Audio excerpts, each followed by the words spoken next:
신약성경 마태복음 25장 1절 말씀 보시겠습니다.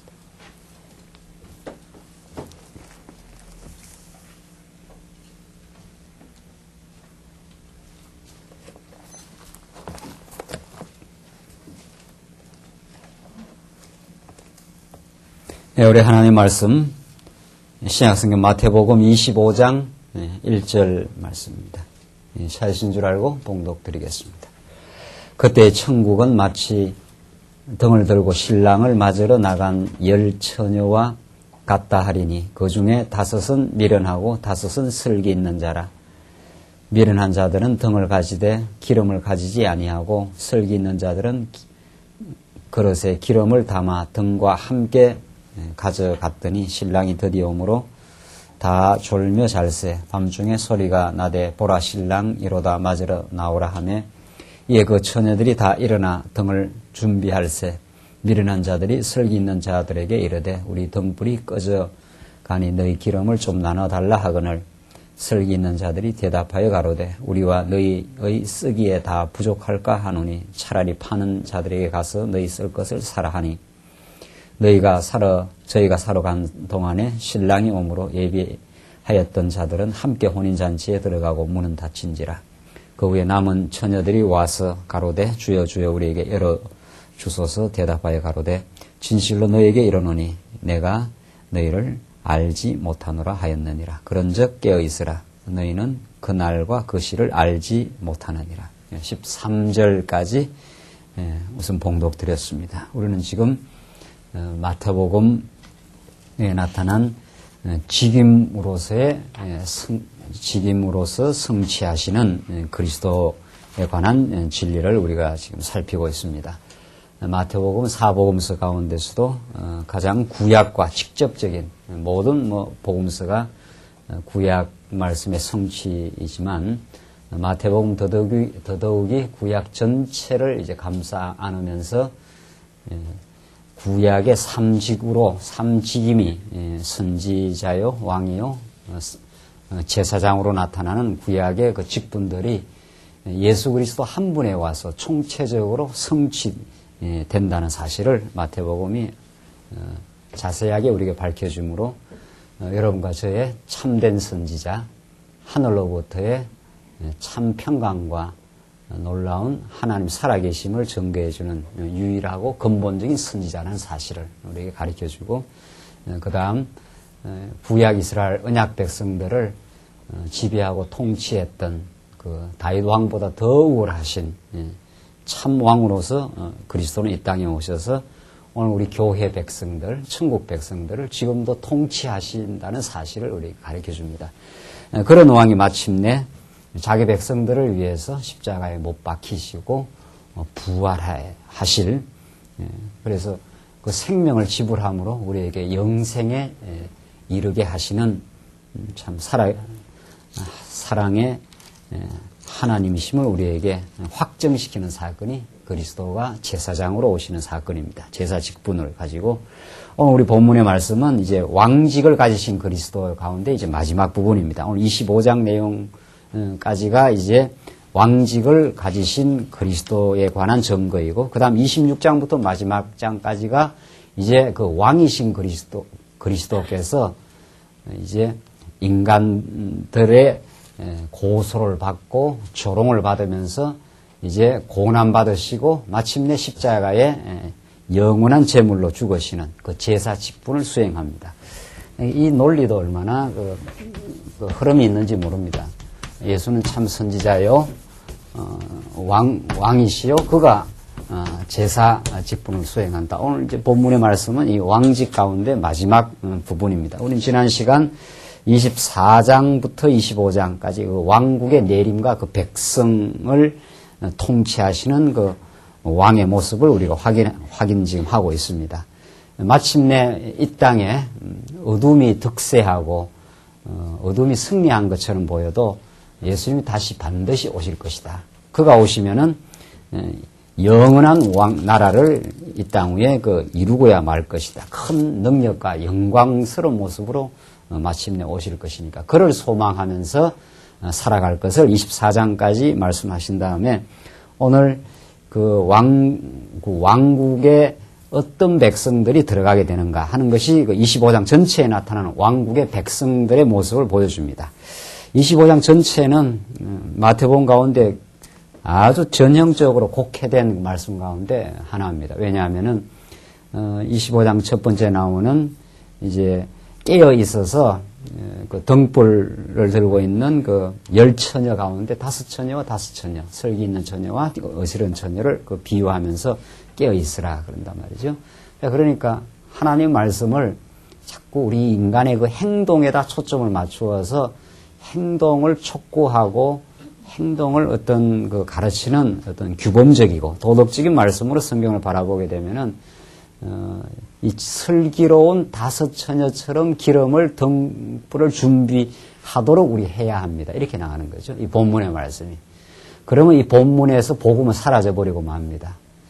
본문에서 참으로 왕 되신 그분이 백성 될 자격이 없는 우리들을 부르시고 그 안에서 성령을 보내어서 우리를 하여금 깨어있게 하시는, 오늘과 여러분과 저를 오늘 이 자리에 불러주셔서 진리 안에 우리가 진리의 말씀을 깨달아 왕 되신 그분을 찬양하고 그의 통치를 우리가 믿고 그는 반드시 오셔서 최종적인 나라를 이루고야 마시는 그날까지 우리를 지키시고 보호하실 그 왕 되신 그분을 소개해야 되는데, 왕직에 대한 증거니까 예수는 하늘로부터의 참 선지자일 뿐 아니라 그만이 우리에게 하늘의 뜻을 가르쳐 줄 수 있는 분, 그만이 우리를 평강과 안정과 보호를 해줄 수 있는 그분. 그게 지금 왕직에 대한 정금, 왕직에 대한 메시지입니다.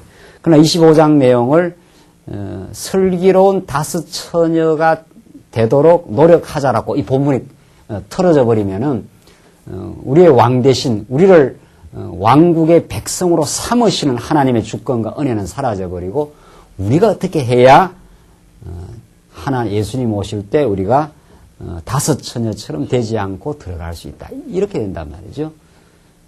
그럼 하나님의 주권은 온데간데 없어지는 거죠.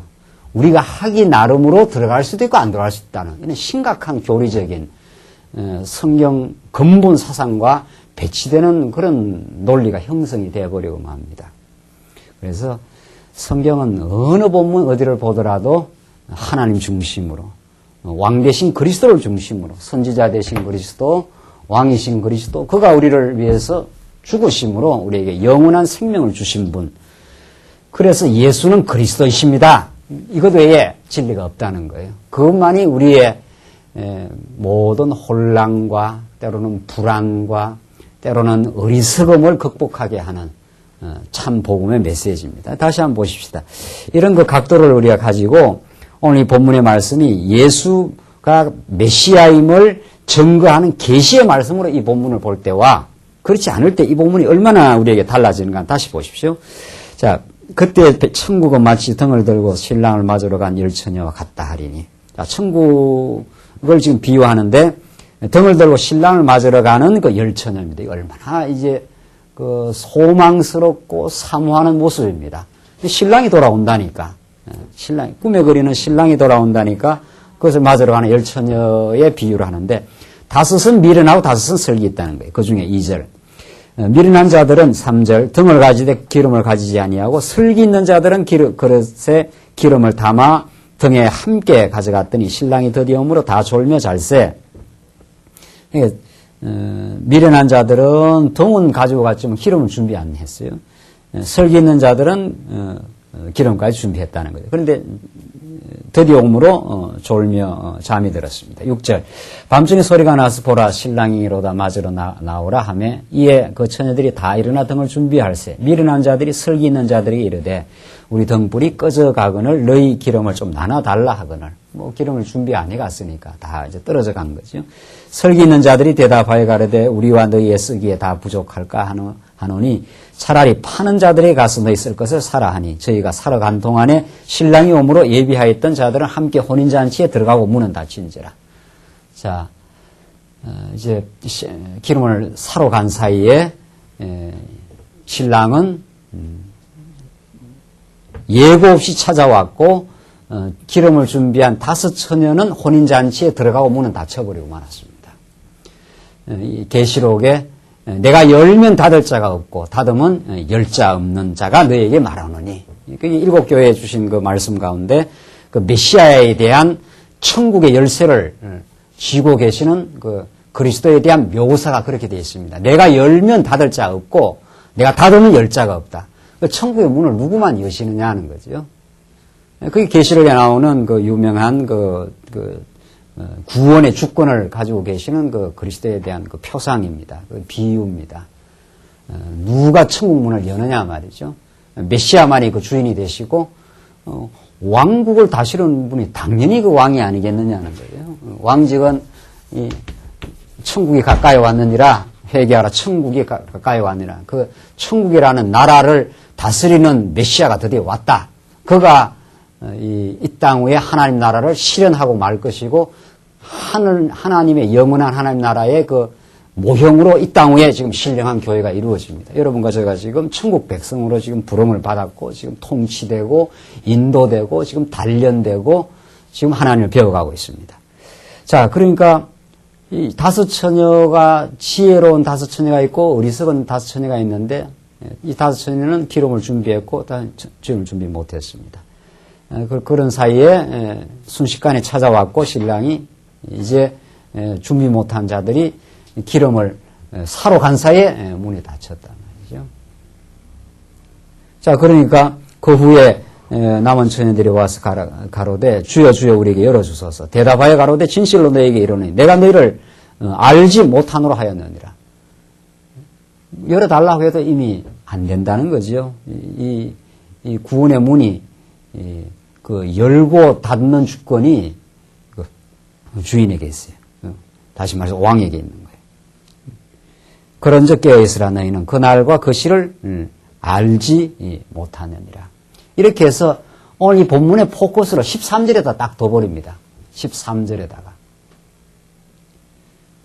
그러니까 성경의 흐름이라는 것은 1절부터 13절까지 전체 흐름이 있고 25장 전체는 마태복음 전체의 그 흐름 속에서 25장이 놓여져 있습니다. 그런데 오늘 이 본문의 말씀을 13절에다가 포인트를 딱 둬가지고 5 처녀 기름을 준비한 5처럼 우리가 되어야 됩니다. 그래서 깨어 있어야 됩니다. 깨어 있지 않으면은 우리가 자칫하면은 천국 문이 닫힐 수가 있다. 이렇게 이 본문의 말씀을 우리의 신앙을 어떤 행동을 촉구하고 강조하고 또 그렇게 해야 하나님 앞에 그 용납받을 수 있다는 쪽으로 이 본문이 얼마나 많이 그렇게 곡해될 수가 있습니다. 실제로 많이 곡해된 그 본문이기도 합니다. 마지막 14절부터 나오는 달란트 비유 마찬가지, 마지막에 나오는 그 양과 염소 비유 마찬가지입니다.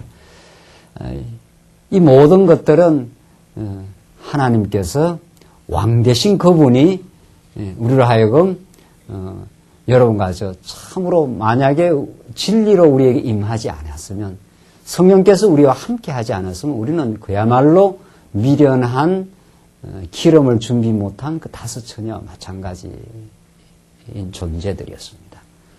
깨어있다는 것은 언제나 하나님을 의식하고 하나님을 경배하고 하나님의 약속을 믿고 그의 다시 오심을 소망하는 그 상태입니다.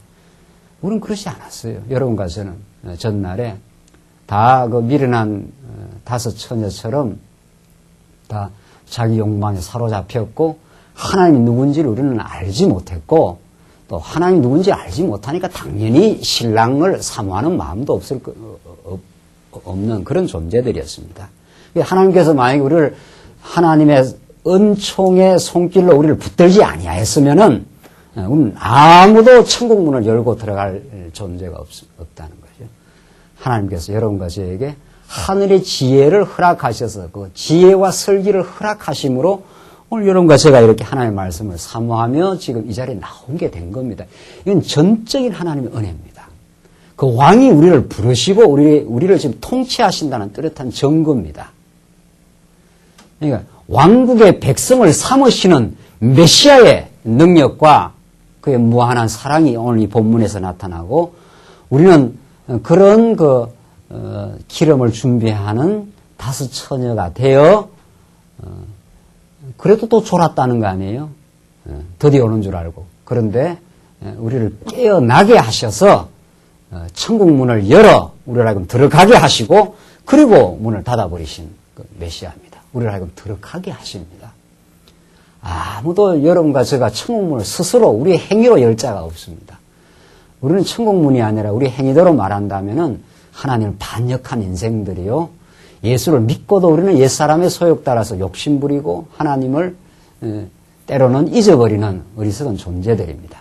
거무사성 성경 만들어 놓고 이가 우리를 애굽에서 인도해낸 신이라 했던 이스라엘 백성들처럼 우리는 그런 존재들입니다.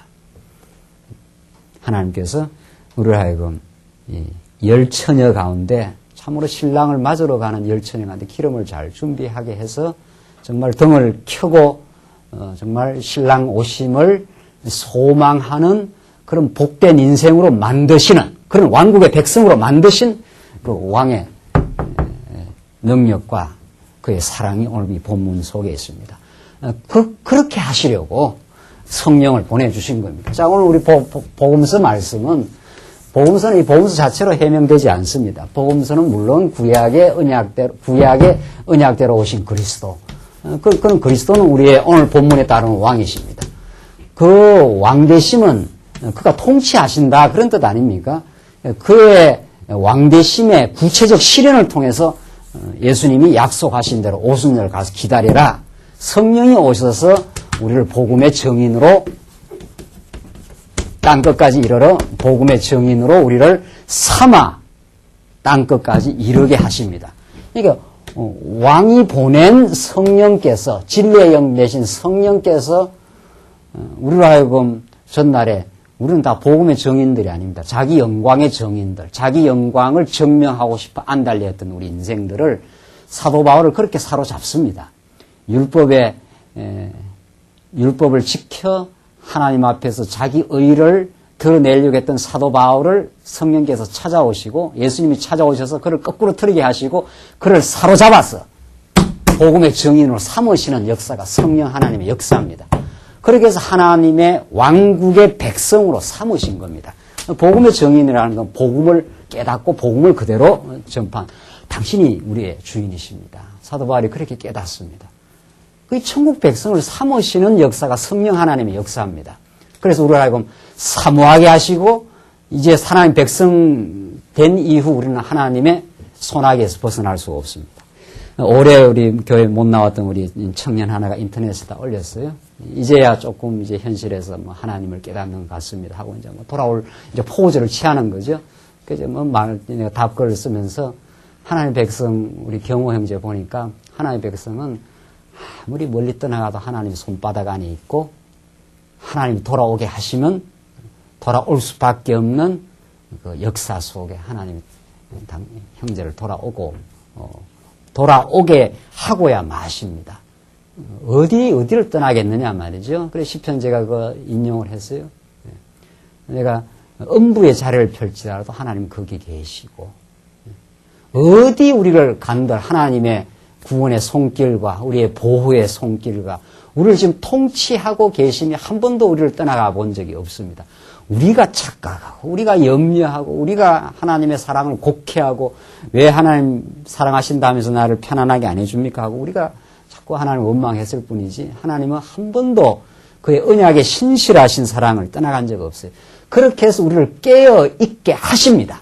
깨어있으라 하시는 하나님께서 성령을 보내서 깨어있게 하시려고 우리를 때로는 연단도 허락하시고 때로는 환난도 허락하시고 때로는 형통도 허락하시고 말씀도 깨닫게 하시고 그래서 복음서에서 깨어있으라 하시는 그 말씀을 성령이 이루어서 깨어있게 하도록 이렇게 지금 역사하셔요. 그래서 우리가 지금 그리스도의 지체로서 깨어있게 지금 살지 않아요. 하나님이 손 놔버리면은 언제든지 잠듭니다. 하나님이 손을 놓으면은 언제나 하나님의 영광을 바라보고 그의 살아계심을 보기보다는 나의 환경을 바라보고 자신에게 절망하고 자신에게 좌절하고 또 뭔가 잘 되면 자기 안에서 소망을 찾느라고 그 얄팍한 소망 가운데 우리가 살아가고 우리는 그런 존재들입니다. 오늘 이 본문 왕국의 백성을 부르시는 왕입니다. 그가 우리를 깨어있게 하시고 그가 우리를 사랑하셔서 그의 장중에 우리를 붙들고 역사하시는 백성들을 한 번 부르시면 놓지 아니하시는 하나님의 그 섭리가 우리에게 기름을 준비하게 하시고 사모하는 마음을 주신다. 그 등불을 가지고 신랑을 맞이하는 그런 심령으로 살도록 하나님께서 우리를 진리안에 두신 것이다. 너무 다른 거예요. 25장을 인간이 어떻게 해야 된다는 깨어있으라는 무슨 독촉을 하는 말씀이 아니라 깨어있게 하시는 왕의 그 능력과 통치가 있다. 이게 오늘 본문의 메시지입니다. 14절 보십시다. 14절로 30절 보시면 주인이 남긴 달란트를 남긴 자와 그런 남긴 자 같은 자라야 이제 하나님의 백성이라는 겁니다. 이거는 뭐 더더욱이 말할 것도 오해되는 거죠. 하나님께서 달란트를 줬는데 남기면 백성이 되고 안 남기면 저주받는다. 우리가 또 열심히 또 남기도록 노력해야 된다는 식으로 하는 거 아니에요. 그거는 하나님의 역사를 그 서구라파 계몽주의 이후에 이실론이라는 게 있습니다. 이실론.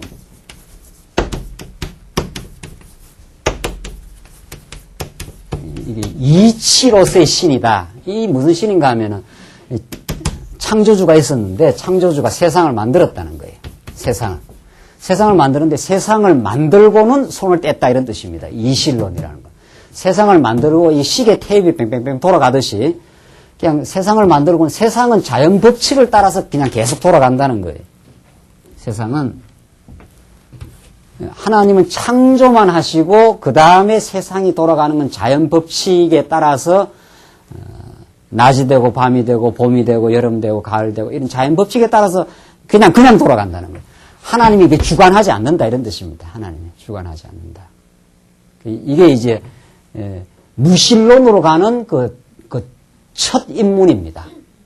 무신론으로 가는 요 이실론이 점점 진행해서 마지막 이제 무신론으로 이제 구라파 신학이 그렇게 철학이 그렇게 진행이 됐습니다.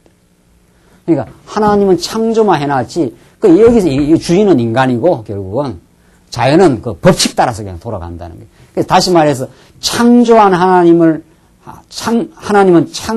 창조하시고 창조만 하신 게 아니라 하늘 끝에서 땅 끝까지 장악하시고 주관하시고 섭리하시는 하나님을 안 가르친 거죠, 이게. 그러니까 하나님은 달란트를 주고 하나님 위에서만 이렇게 보고 있다는 거예요. 달란트만 주고. 오늘 이 본문의 말씀도. 그러니까 달란트를 내가 남기느냐 안 남기느냐는 누구한테 달렸다? 인간한테 달렸다. 이러면은 하나님은 뭐 하신 거예요, 그러면? 하나님은 인간을 창조만 해놓고는 그 다음에는 또 누가 다 하는 겁니까? 인간이 하는 거. 전형적인 이실론입니다, 이게. 이 완전히 무신론으로 가는 인문입니다. 무신론으로. 하나님 없다는 거예요. 그러니까 이런 세상이 지대로 돌아가니까 뭐 하나님 뭐 필요하겠어요? 나중에는 신도 없애버린 거 아니에요? 신은 다 죽었다. 그렇지 않습니다. 기독교 신은 하나님이 창조하시고 한 번도 창조 세계를 떠나가지 않습니다. 창조하신 하나님은 운행하시고 우리의 머리털 하나도 다 세신 바 되시고 참새 한 마리가 그냥 떨어지지 않는다. 이게 예수님의 가르침입니다.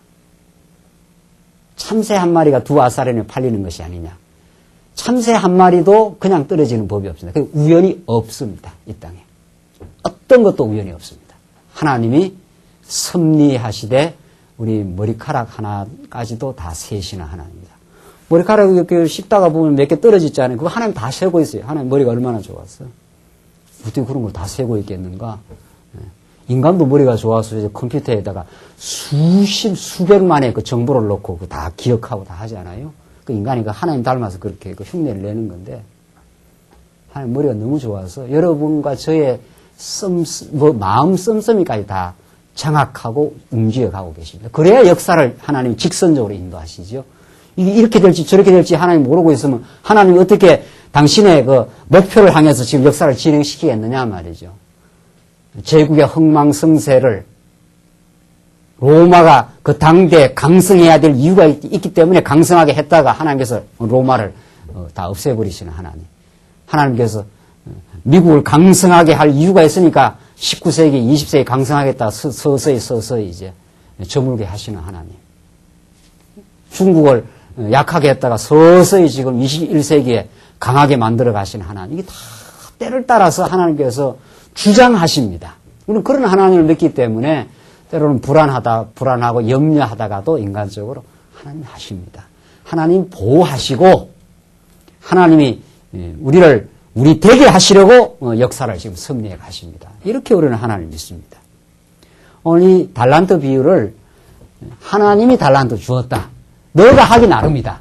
그러면 그건 하나님이 인간을 주장하지 않는다는 뜻이. 하나님은 달란트를 주실 뿐 아니라 그 달란트로 하여금 남을 수 있도록 지금 역사하시는 분입니다. 그 역사를 안 하기 때문에 그 안 남는 거예요. 하나님 택한 백성이 아니면은. 이때 남긴다는 건 궁극적으로 하나님을 경외하는 겁니다. 뭐 이 땅 위에서 내가 뭘 잘 만든다, 실용적 차원에서 뭘 잘한다는 뜻이 아니. 우리 택한 백성이 이 땅에 궁극적으로 남기는 것은 하나님을 배우고 경외하는 그 아름다운 일을 남깁니다. 그 택한 백성이 반드시 남겨요. 반드시. 우리 택한 백성은 하나님께서 이 땅에 두시고 잘못되게 하는 법이 없습니다. 인간적으로 어려움도 오고 인간적으로 불행도 때로는 찾아오기도 하고 하지만은 그 모든 것들이 합력해서 하나님을 경외하기에 부족함 없는 인생으로 하나님이 만드십니다. 그래 하나님이시죠. 하나님 우리한테 실수할 일이 있겠느냐 말이죠. 하나님 깜빡 졸다가 김 목사가 영 곁길로 가도록 그렇게 안 합니다. 다 단련시키고 우리의 허물을 깨닫게 하고 낮추시고 하나님을 경외하게 만드는 인생으로. 오늘 달란트 비유를 그렇게 보지 않으면은 이건 성경의 본래 아이디어가 전적으로 곡해되어 버립니다. 내가 잘해야 되는구나 이렇게 됩니다. 그죠? 14절. 또 어떤 사람이 타국에 갈지 그 종들을 불러 자기 소유를 맡긴 같으니 각각 그 재능대로 하나에게는 금 5달란트를 하나에게는 2달란트를 하나에게는 1달란트를 주고 떠났더니 5달란트 받은 자는 바로 가서 그것을 장사하여 또 5달란트를 남기고 2달란트 받은 자도 그같이 하여 또 2달란트를 남겼으되 1달란트 받은 자는 가서 땅을 파고 그 주인의 돈을 감추어 두었더니 자 5, 2, 1달란트가 있었는데 5달란트, 2달란트는 남겼어요. 장사를 해서. 근데 1달란트는 땅에 파고 그냥 감추어 버렸습니다. 그러니까 1달란트 그대로 있는 거죠. 19절. 오랜 후에 그 종들의 주인이 돌아와 저희와 회개할세 5달란트를 받았던 자는 5달란트를 더 가지고 와서 가로되 주여 내게 5달란트를 주셨는데 보소서 내가 또 5달란트를 남겼나이다. 그 주인이 이르되 잘하였도다. 착하고 충성된 종아 내가 작은 일에 충성하였으면 내가 많은 것으로 내게 맡기리니 내 주인의 즐거움에 참여할지어다 하고 2달란트 받았던 자도 와서 가로되 주여 내게 2달란트를 주셨는데 보소서 내가 또 2달란트를 남겼나이다. 그 주인이 이르되 잘하였도다. 착하고 충성된 종아 내가 작은 일에 충성하였으면 내가 많은 것으로 내게 맡기리니 내 주인의 즐거움에 참여할지어다 하고 자 이제 그 내용이 똑같아요. 5달란트, 2달란트가 전부 다 했는데 5달란트 남겼고 2달란트를 남겼습니다. 그러니까 칭찬을 해준다는 거예요. 착하고 충성된 종이라. 내가 작은 일에 충성하니까 더 큰 일을 맡기겠다. 이렇게 했습니다. 24절. 1달란트 받았던 자도 와서 가로되 주여 당신은 굳은 사람이라 심지 않은 데서 거두고 해치지 않은 데서 모으는 줄 내가 알았으므로 두려워하여 나가서 당신의 달란트를 땅에 감추어 두었었나이다. 보소서 당신의 것을 받으셨나이다. 자, 이 사람은 그대로 땅에 묻었다 그대로 이제 가져온 겁니다. 남겨지를 안 했다는 거죠. 그 26절 뭐라고 책망을 합니까? 그 주인이 대답하여 가로되 악하고 게으른 종아 나는 심지 않은 데서 거두고 해치지 않은 데서 모으는 줄로 내가 알았느냐. 그러면 내가 마땅히 내 돈을 취리하는 자들에게나 두었다가 나로 돌아와서 내 본전과 별일을 받게 할 것이니라 하고 그에게서 1달란트를 빼앗아 10달란트 가진 자에게 주어라. 무릇 있는 자는 받아 풍족하게 되고 없는 자는 그 있는 것까지 빼앗기리라. 1달란트 마저 빼앗아 버렸어요. 그래서 이제 5달란트 남긴 그 10달란트를 가진 그 사람한테 줘버리라. 그래서 무릇 있는 자는 받아 충족하게도 없는 자는 그 있는 것까지 다 빼앗아 버렸어요. 그래서 이 무익한 종을 바깥 어두운 데 내어 쫓으라. 거기서 슬피 울며 이를 갈미 있으리라 하니라. 이게 멸망입니다. 이게 저주예요. 그 앞에 그 처녀 비유와 마찬가지예요. 기름을 팔러 간 사이 문이 잠겨요. 다시는 못 들어온다 이 말이에요. 멸망받을 사람과 구원받을 사람을 하나님께서 지금 나누는 사건입니다. 이게 멸망과 구원의 문제인데 이게 우리 인간하기에 달려 있느냐 이 말이죠. 이게 명백하지 않아요? 무익한 이 종을 바깥 어두운 데 내어 쫓으라. 거기서 슬피 울며 이를 갈미 있으리라. 이 멸망입니다. 이게 못 들어와요. 이 본문의 내용을 구원과 멸망을 주장하시는 그 하나님이 결국 5달란트를 주어 그로 하여금 5달란트를 남기게 하는 그 역사.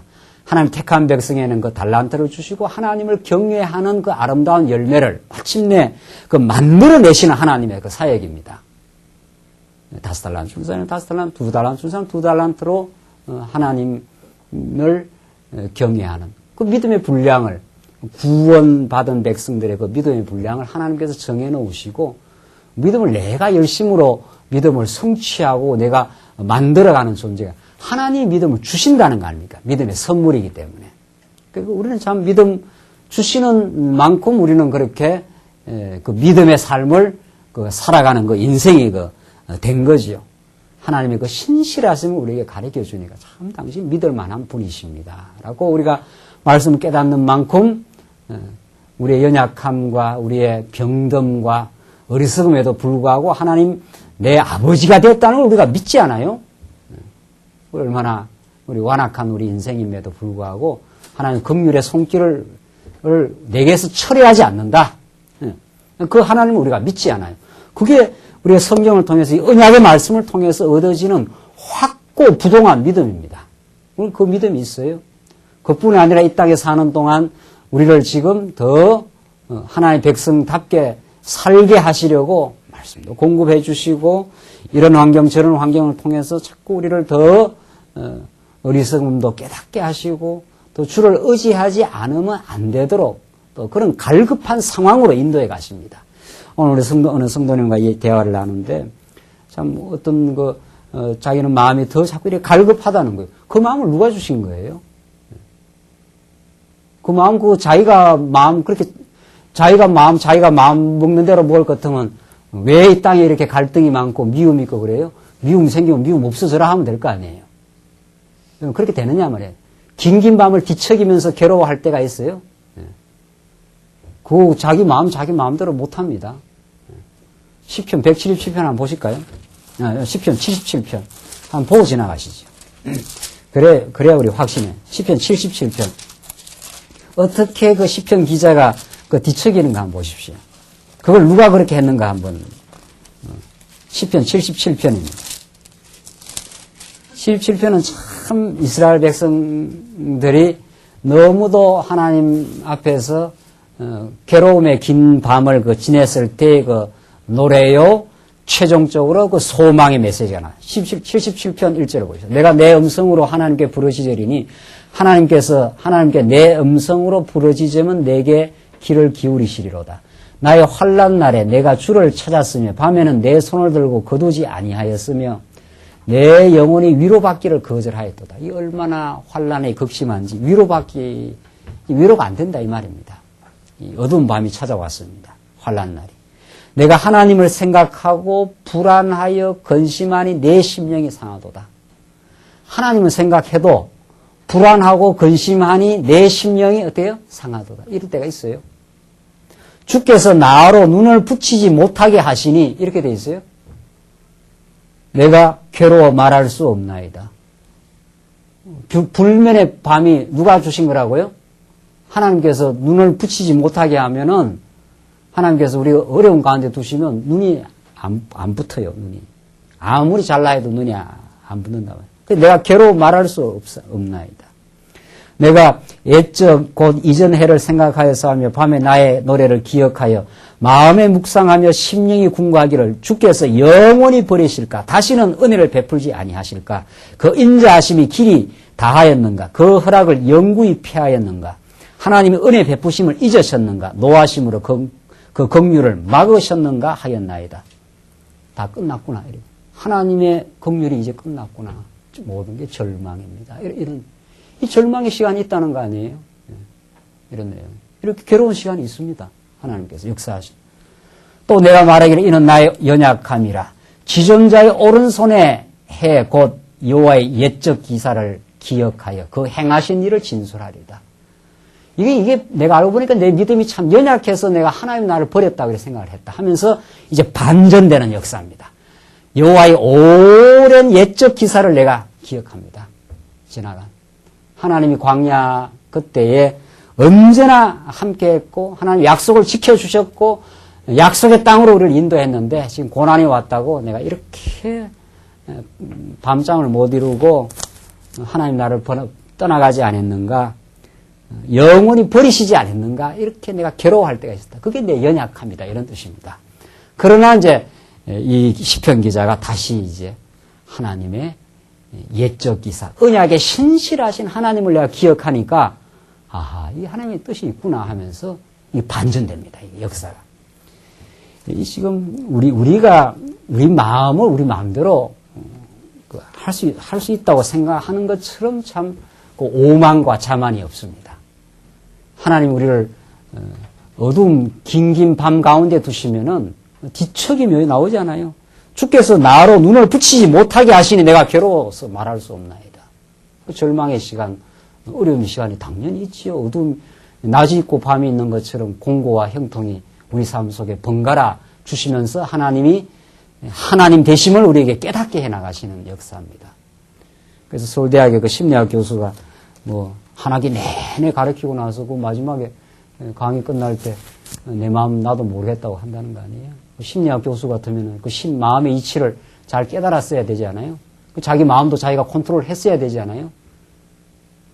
강의 실컷 해놓고는 내 마음을 내가 모르겠다는 거예요. 내 마음을. 그 유명한 그 사람의 마지막 강의 때마다 그 말을 한다는 거예요. 그러니까 내가 심리 이야기를 줄줄줄 했는데 내가 내 마음을 내가 모르겠더라. 그 굉장히 솔직한 그 학자의 고백입니다. 어떻게 알겠어요?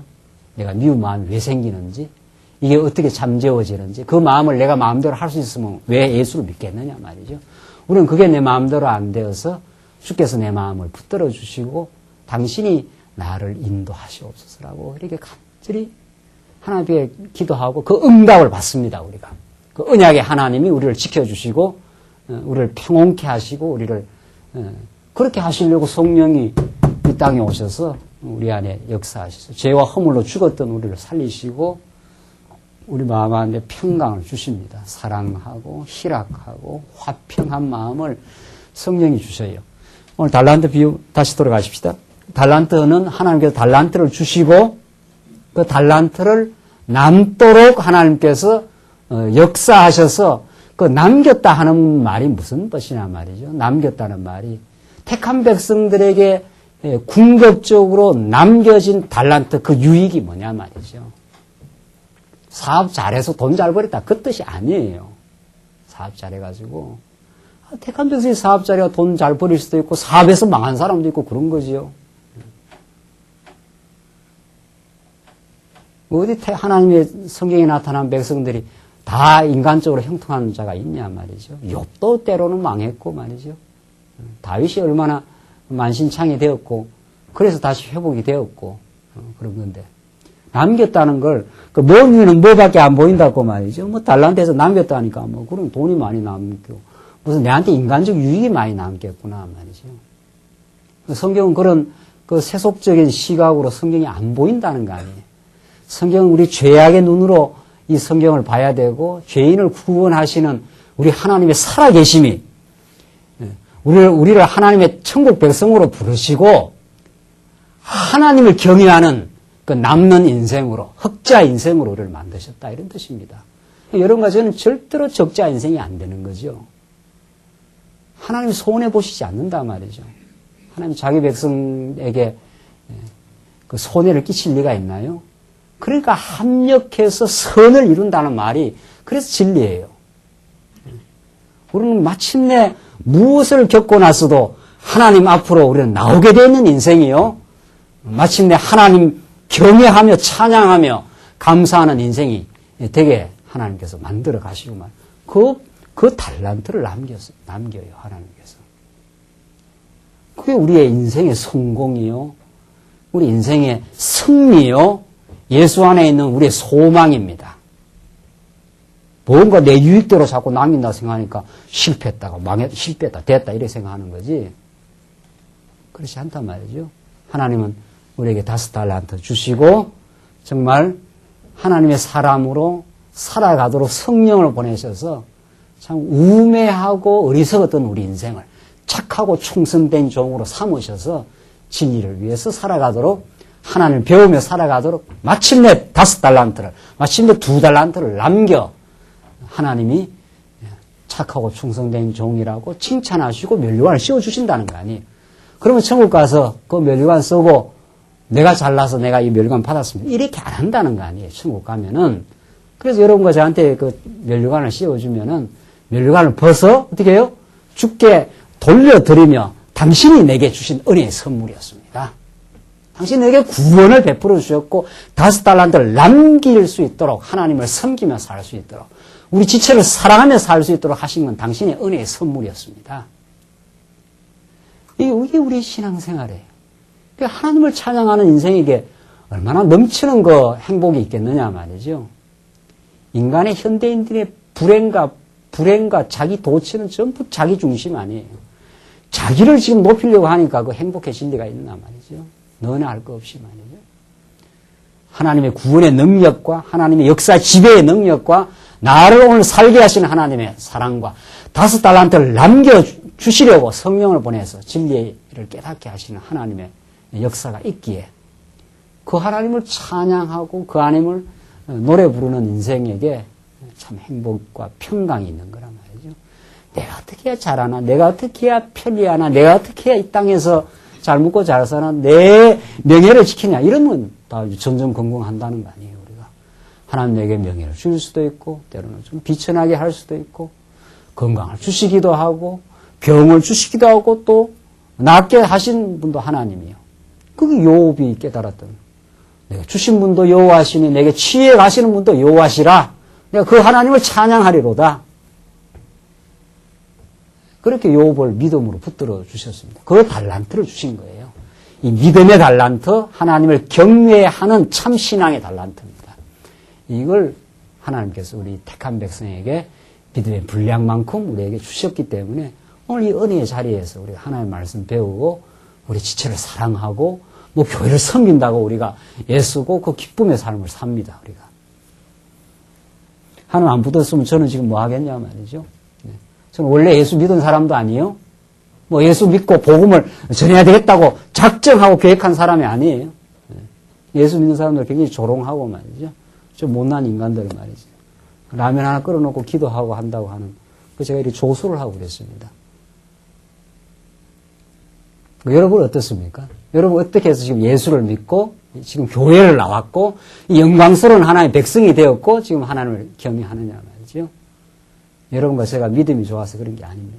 하나님의 은혜로 부르셨고 지금 달란트를 남기게 하려고 지금 계속해서 우리를 지금 교육하시고 붙들고 계신 하나님입니다. 마지막 보십시다. 31절로 46절을 보십시다. 왕국 심판 때 오른편에 있는 양 같은 자가 백성이라 합니다. 자, 염소와 양으로 갈라지는데 이 염소가 될지 양이 될지를 그 사람이 선택하느냐 말이에요. 그렇지 않습니다. 야곱과 에서를 리브가의 뱃속에서 하나님이 어떻게 해요? 이미 선택해버렸어요. 하나님의 선택입니다. 주권적인. 보십시다. 31절.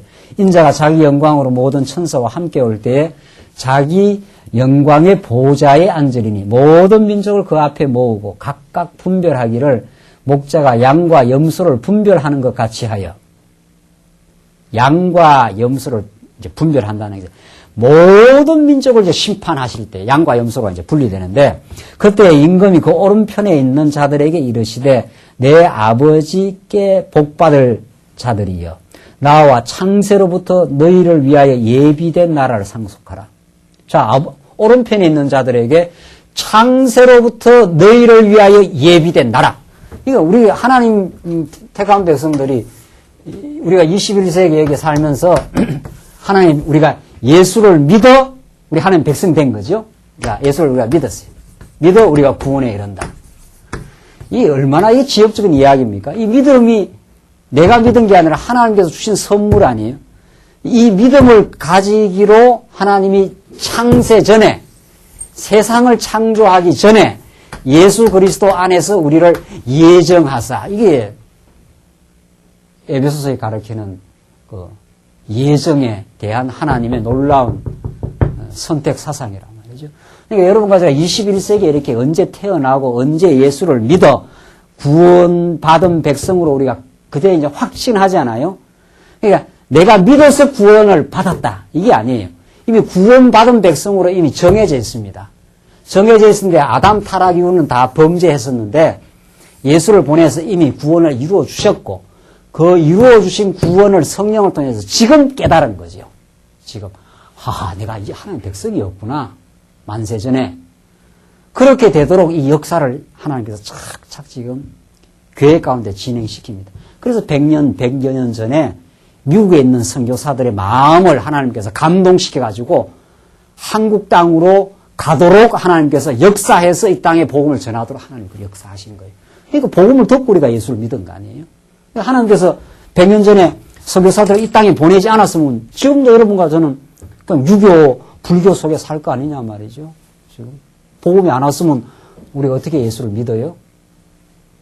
그러니까 하나님께서 전도에 미련한 것으로 구원하신다는 그런 뜻이에요. 뭐 다른 방법이 없어요. 전해가지고 그냥 하나님께서 구원 백성을 삼아요. 중국 땅에 구원 백성이 있으니까 그쪽으로 자꾸 복음이 들어가지 않아요, 지금. 자기 백성을 하나님이 하나도 안 놓친단 말이에요. 여러분이 자녀를 놓칠 리가 있습니까? 어디에 가든지 생각이 늘 거기 가 있지요. 어디를 가든지 조기 유학을 보냈든지 어디를 가든지 기러기 아빠는 그 애 마음 가는데 마음이 거기 있지 않아요. 안 놓쳐요. 인간도 그럴진데 말이죠. 하나님이 놓치겠느냐 말이죠. 안 놓친다. 양과 염소를 딱 하나님이 구별해 놓고 오른편에 있는 양은 창세 전에 그렇게 돼 있어요. 지금 창세로부터 너희를 위하여 예비된 자라. 이거 뭐 제가 말하는 게 아니잖아요. 창세로부터 세상 창조할 때부터 하나님께서 예비된 나라입니다. 내가 줄일 때에 너희가 먹을 것을 주었고 목마를 때 마시게 하였고 나그네 되었을 때 영접하였고 벗었을 때 옷을 입혔고 병들었을 때 돌아보았고 옥에 갇혔을 때 와서 보았느니라. 예, 의인들이 대답하여 가로되 이때 의인 행위에 근거한 의인이 아니라 하나님의 선택과 믿음에 근거한 의인입니다. 그렇죠? 성경에서 의롭다함을 얻는다 하는 건 하나님께서 그저 의롭다 하십니다. 죄인인데도 불구하고 의의 옷을 입혀주어서 의인이 된 거예요, 우리가. 그렇죠? 그 의인들이 대답하여 가로되 주여 우리가 어느 때에 주의 줄이신 것을 보고 공개하였으며 목마르신 것을 보고 마시게 하였나이까. 어느 때에 나그네 되신 것을 보고 영접하였으며 벗으신 것을 보고 옷 입혔나이까. 어느 때 병 드신 것이나 옥에 갇히신 것을 보고 가서 배웠나이까 하리니 임금이 대답하여 가로되 내가 진실로 너에게 이르노니 너희가 여기 내 형제 중에 지극히 작은 자 하나에게 한 것이 곧 내게 한 것이니라 하시고. 자, 그러니까 예수님 뭐라고 합니까? 이 오른편에 있는 하나님의 택한 백성들, 의인들, 하나님이 선택한 구원 백성들에게 내가 옥에 있을 때 너희가 찾아왔고 벗었을 때 옷을 입혀주었고 나그네 되었을 때 영접해 주었고 내한테 참 누구도 잘했다. 이 말 아닙니까? 그러니까 이 의인들이 그걸 몰라요. 그렇잖아요? 내가 어느 때에 주님이 줄이신 것을 보고 내가 공개했으며 목마른 것을 보고 내가 언제 그 물을 주어 마시게 했습니까? 이렇게 그걸 의식을 못 합니다. 그러니까 언제 했는지를 모른다는 거예요. 그러니까 이제 그 임금이 하는 말이 너희가 이 내 형제 중에 지극히 작은 자 하나한테 한 것이 그게 곧 내한테 한 것이라. 이 굉장한 말씀이죠. 그렇게 천국 백성들을 하나님께서 칭찬하시고 자기 백성으로 그렇게 지금 삼아주시는 내용이죠. 끝까지 읽고 해석하십시다. 41절 보시면 그 반대입니다. 또 왼편에 있는 자들에게 이르시되 저주를 받은 자들아. 이 저주받은 구원 백성이 아닙니다. 멸망 백성들이죠. 저주받은 자들아. 나를 떠나 마귀와 그 사자들을 위하여 예비된 영영한 불에 들어가라. 내가 줄일 때에 너희가 먹을 것을 주지 아니하였고 목마를 때에 마시게 하지 아니하였고 나그네 되었을 때에 영접하지 아니하였고 벗었을 때에 옷 입히지 아니하였고 병들었을 때와 옥에 갇혔을 때에 돌아보지 아니하였느니라 하시니 저희도 대답하여 가로되 주여 우리가 어느 때에 주의 줄이신 것이나 목마르신 것이나 나그네 되신 것이나 벗으신 것이나 병드신 것이나 옥에 갇히신 것을 보고 공양치 아니하더니까 언제 안 했습니까? 지금 이렇게 오히려 지금 나오는 거죠. 이에 임금이 대답하여 가라사대 내가 진실로 너희에게 이르노니 이 지극히 작은 자 하나에게 하지 아니한 것이 곧 내게 하지 아니한 것이니라 하시리니 저희는 영벌에 의인들은 영생에 들어가리라 하시니라. 이 본문이 아주 유명한 정말 그 본문이고 이 본문을 완전히 그 곡해한 서구 신학자가 있습니다. 칼 라너라고 하는 신학자가 익명의 크리스찬이라 예수를 믿지 않아도 이 본문을 가지고 어떻게 가르쳤는가 하면 예수를 믿지 않아도 우리 주변에 있는 이 소자 중에 이웃에 있는 소자 중에 그냥 선한 일, 도덕적으로 선한 일을 해도 예수를 안 믿어도 그는 익명의 크리스찬이 될 수 있다. 다시 말해서 예수 믿지 않고도 구원의 길이 있다라는 종교 다원주의로 가는 그 주장을 이 본문을 통해서 했어요. 이 본문이 그걸 그런 지금 주장을 가리키느냐 말이죠. 전혀 이 본문의 지금 내용과는 다른 그 메시지가 나온 거죠. 이 본문은 그런 옆에 있는 사람한테 잘하면은 그걸 예수님한테 한 것으로 용납이 되어서 천국 갈 수 있다. 그러니까 꼭 이 땅 위에서 예수 안 믿어도 정말 선하게 사는 사람도 있지 않아요? 우리 이제 겉으로 보기에. 그래도 천국 간다는 거예요. 그럼 예수 믿을 이유가 없는 거죠. 예수 꼭 믿어서 천국 가는 게 아니라 이 본문을 그렇게 해서 그런 메시지하고 이 본문이 너무도 달라요. 그게 아니라 하나님의 구원 백성이 이미 정해져 있고 하나님 멸망 백성이 정해져 있는데 구원 백성을 하나님께서 부르시잖아요. 부르시죠. 부르시면은 우리는 복음의 정인이 되고 복음의 정인으로 하나님의 지체가 됩니다. 머리 대신 그리스도의 우리가 지체라 하잖아요. 그러니까 우리는 전날에는 우리를 지배했던 우리의 사상을 지배했던 모든 것은 어둠의 권세입니다. 그러니까 하는 것마다 우리는 자기 영광 아니에요. 자기 욕망이고 그러니까 만족이 없고 염려가 많고 걱정이 많은 게 우리 과거의 인생이었습니다. 그런데 머리가 바뀐 거예요. 사단 권세를 다 괴멸하고 예수가 부활하셔서 여러분과 저의 주인이 되어 주신 겁니다. 머리가 되어 주셨어요. 머리가 되어 주셔서 그 머리의 통치를 따라서 우리가 삽니다. 그렇잖아요. 지금 머리를 통치. 그러니까 여러분이 손일 수가 있고 어느 성도님은 심장일 수도 있고 다리일 수도 있고 발가락일 수도 있고 손일 수도 있고 우리가 다 그리스도의 지체라 이렇게 말합니다. 이 지체는 자기를 위해 사는 법이 없지 않아요. 지체는. 손은 자기가 열심히 노력해서 밥을 먹고 하면 온 지체를 위해서 섬깁니다. 그런데 이 손이 일을 할 때, 이 손을 일을 할 때, 이 손이 자기가 했다고 하지 않습니다.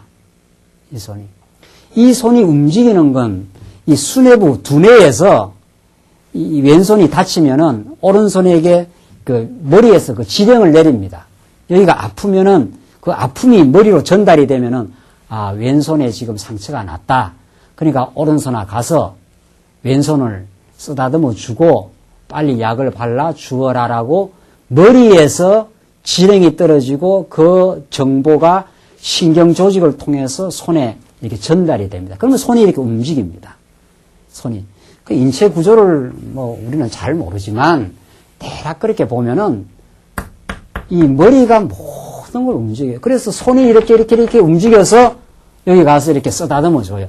그런데 이게 이제 신경여기가 마비가 되면은 이쪽에 명령이 전달이 안 되어서 이렇게 손이 틀어져 나갈 수가 있는 거죠.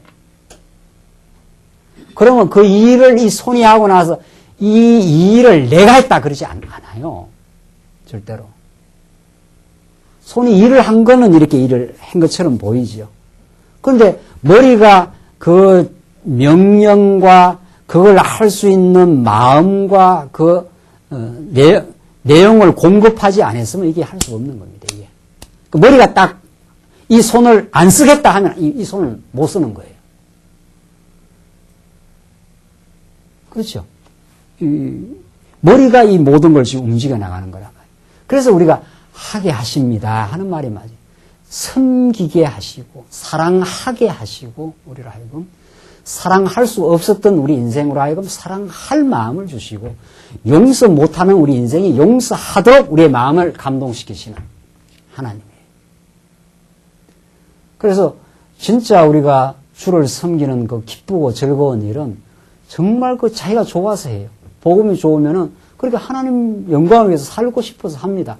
그러면 그렇게 즐거움으로 복음의 감동을 따라서 우리가 교회를 섬기고 성도를 사랑한 것은 자기의 공로로 남아있지 않습니다. 아, 내가 이걸 했구나라는 자의식과 내가 했기 때문에 무언가 내가 보상을 받아야 되겠다고 하는 그런 자의식이 남아있지 않습니다. 하나님의 사랑의 감동으로 한 일은 하고도 늘 부족합니다. 이게 사랑의 논리입니다. 여러분들 자녀들한테 사랑하고 나서 이 자식아 내가 널 얼마나 사랑했냐 이런 부모 없어요. 하고 나서 늘 부족할 뿐이에요. 그 사랑은 끝없는 바다이기 때문에 하고도 끝이 없어요. 베풀고도 끝이 없고 그 무한한 사랑을 그 받아도 끝이 없습니다. 받는 것도 끝이 없고 하는 것도 끝이 없어요. 그래서 참으로 하나님의 사랑을 깨닫고 하는 사람은 내가 이만큼 했다라는 자의식과 자기 공로식이 없는 겁니다. 여러분과 제가 이 복음을 깨닫고 교회를 위해서 모든 걸 다 내어놓고 모든 걸 다 헌신하고 생명을 바쳤다 하십시다. 그러고 나서 이 광야교회가 여기까지 오는데 내가 얼마나 많이 했는 줄 알아? 그거 안 한 거예요. 그러면 그거는 옛사람의 소욕 따라 한 거예요. 이 머리의 지형을 따라 한 게 아니고 어둠의 소욕을 따라 한 거예요. 그러니까 자기의 영광을 위해서 했기 때문에 다른 사람이 인정을 해줘야 만족이 있고 인정 안 해주면 싫고 그것이 어떤 식으로 드러나야 하고 그렇습니다. 그건 하나님의 영광을 따라서 하나님부터 무한한 은혜와 사랑의 공급을 받아 그가 우리를 위해서 십자가에 죽으시고 그래서 우리를 영원한 생명의 길로 인도하신 하나님, 그 풍성한 은혜와 사랑 가운데 있게 하신 하나님, 끝없이 하나님을 경외하고 찬양해도 다함이 없는 하나님, 그 하나님의 은혜를 깨달아서 그냥 마음의 감동으로 우리가 주를 위해서 살기 시작하는 것은 해도 끝이 없습니다. 하고 나서 부족할 뿐이에요. 내가 하나님 더 여건을 주셨으면 우리 죽는 날 그런다는 거 아니에요. 하나님 더 섬기고 갈 수 있으면 참 좋았겠습니다. 말이에요. 주를 위해서. 그것이 나의 인생의 참 행복이었습니다. 그러니까 지체들을 사랑하며 살 수 있는 것은 이건 말할 수 없는 기쁨이었습니다. 정말. 나 같은 인생이 말이죠. 하나님이 안 썼으면 마른 막대기만도 못한 우리 인생을 하나님이 우리를 지체로 사용하셔서 이 손으로 사용하셔서 지금 다른 지체를 위해서 하나님이 김 목사를 안 붙들어서 뭐 하고 살겠냐고 지금 저는 털없이 내 영광 위해서 지금 치달아 갈 거예요. 지금도 한없이 끝없이 하나님 붙들어 주어서 말씀을 깨닫게 해서 참 말씀 깨달은 만큼 증거하면서 성도님들과 함께 섬기며 살 수 있으면 더 없는 행복이고 기쁨입니다. 이건 하나님 주신 전적인 선물입니다. 이 면류관을 주한다면 이걸 내가 쓸 수가 없는 거 아니에요. 그냥 당신이 나를 그렇게 만들어내신 당신의 아름다운 열매였을 뿐입니다. 하나님이 홀로 영광 받으시에 합당하십니다. 여러분이나 저나 마찬가지입니다. 그러니까 의식이 없는 거예요. 내가 언제 주를 위해서 내가 옥에 쳐다갔습니까? 모르지 않아요. 그러니까 예수님께서 너가 작은 소자한테 작은 일 한 것이 내한테 한 것이다. 그게 우리 교회의 지체를 위해서 한 일들입니다. 우리 하나님은 너무 충만하고 자충족하시기 때문에 뭐 우리가 연보내면 하나님 그 받아가는 것도 아니에요. 하나님 너무 돈도 많고 물질도 많고 없는 게 없어요. 이런 거 제가 연보내면 하나님이 뭐 쓸 데가 없어요. 만 원짜리 10%는 거는 천국에는 쓸 데가 하나도 없다고요. 우리 지체들의 평강과 복음의 전파를 위해서 우리가 쓰는 것뿐이에요. 하나님 그 마음을 받으십니다. 그 마음을 받으시고 내가 지체를 위해서 찾아가서 괴로워하는 지체를 위해서 위로해주고 붙들어준 것이 나를 위해서 해준 거다. 예수님이 그렇게 평가를 해주는 거죠. 왜? 내가 사랑하는 지체니까. 예수님이 이 지체도 사랑하고 이 지체도 사랑해요. 그러니까 우리가 이 지체가 괴로워할 때 여기서 찾아가서 쓰다듬고 이렇게 해주면 그것도 하나님이 하게 하신 거죠. 그러니까 하나님이 이 지체를 참 칭찬해 준다는 거야. 너 참 잘했다. 그게 나를 위해서 한 거다. 말이죠. 교회에 섬기고 사랑한다는 게 하나님을 섬긴다는 구체적인 증거거든요. 왜? 하나님이 사랑하는 지체들이니까. 그가 괴롭고 흔들릴 때 그를 강건하게 붙들어주는 일이야말로 하나님께 가장 기쁨이요 영광스러운 일이 된 거죠. 그 일을 우리가 즐거이 하고 당신이 이 일을 하게 하셨습니다라고 하니까 내 의식 속에 잔재물로 남지 않습니다.